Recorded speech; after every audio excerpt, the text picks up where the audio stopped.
યોગ એ એક માનસિક શારીરિક અને આધ્યાત્મિક અભ્યાસ છે જે આપણા શરીરને નિરોગી બનાવે છે અને આપણા મનને શાંત અને શીતળ બનાવે છે. સામાન્ય રીતે યોગની શરૂઆત આપણા ઋષિમુનિએ 500 વર્ષ પહેલા કરી હતી. યોગ આપણે બેઠા બેઠા, ઊભા ઊભા અને સૂતા સૂતા પણ કરી શકીએ છીએ, જેવા કે કુંભાસન, શીર્ષાસન, મંડુકાસન જેવા વગેરે આસનો છે.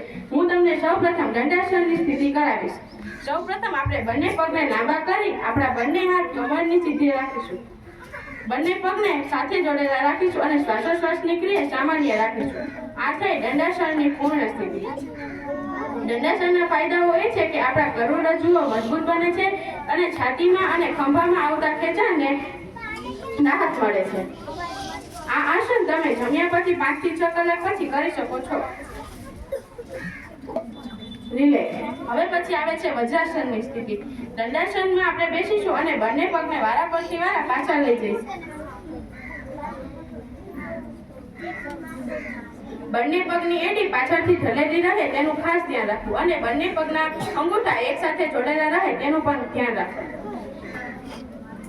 આના ફાયદાઓ એ છે કે તમને કબજિયાત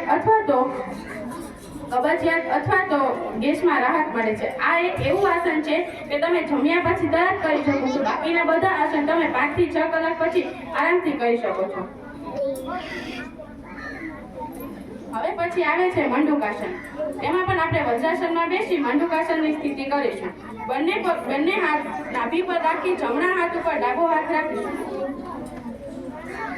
આ આસન દેડકા જેવું હોય છે, તેથી તેને મંડુકાસન કહેવામાં આવે છે. ધીમે ધીમે શ્વાસ ભરી આપણે નીચે ઝૂકીશું.